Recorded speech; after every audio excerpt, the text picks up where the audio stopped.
it's clear that Haeckel may have fudged his drawings somewhat to look more like his ideal than they actually are.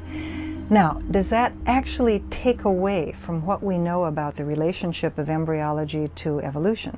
Not a bit. The whole Heckles embryo story has been greatly blown out of significance. It is a minor footnote in the history of science, and actually it's been known for 10 or 15 years that Heckles embryos are not to be relied upon. The reason why the diagrams are reproduced is because they're easily available. There's no copyright on them. It's an easy way to illustrate a point. And I would argue that the basic point that's being illustrated by those drawings is still accurate. But if you go back earlier in development, the different classes of vertebrates look even more different. According to Wells, Haeckel, in many modern textbooks, misleads students not just because of fake drawings, but because they leave out the earliest stages of embryonic development. What students are shown as the first stage of embryonic development is actually the mid-stage. And very few textbooks show those earliest stages, and yet that's the whole point. It's the earliest stages that are supposed to be the most similar, and they're not. Some textbooks actually use photographs of embryos, but they pick only that stage and those classes that happen to look most similar.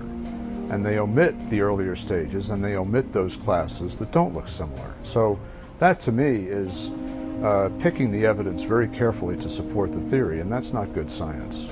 Wells is a critic of Darwin's theory, but even staunch evolutionists like Harvard's Stephen Jay Gould have criticized the use of diagrams based on Haeckel in textbooks. Stephen Jay Gould wrote an article for Natural History saying that we need to let go of these drawings, that basically that they're not needed. But when DeHart requested permission to let students read Gould's article, that request was turned down too. Why does Mr. DeHart feel so strongly to have these articles read? Well, it's because he wants to call into question the whole issue of whether evolution happened. I don't think this is good science education for the students in that district, and apparently neither did his colleagues nor his superintendent. We have a science curriculum. We have a mainstream science theory called evolution. Our job is to teach the adopted curriculum, and that's what we follow. But just how important are Haeckel's embryos? And does a single textbook mistake even matter? If Haeckel's embryo drawings were the only problem with biology textbooks, I would agree that this is an isolated error. The problem is that it's not the only problem.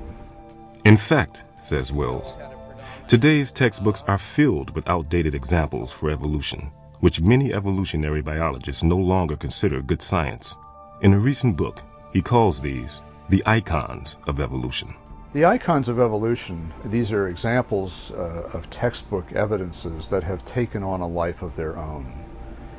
They go far beyond the truth, far beyond the facts, and have become symbols, in effect, of Darwin's theory.